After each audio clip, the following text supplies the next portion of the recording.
Nous avons un biais d'interprétation sur le comportement de nos enfants. Ils ne sont pas si terribles que ce que nous pouvons penser et croire.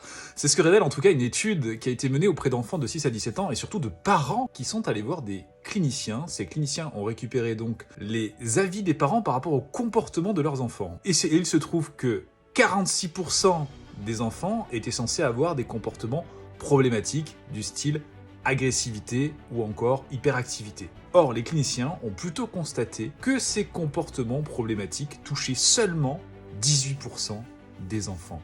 Pourquoi cette différence entre les 46% et les 18%?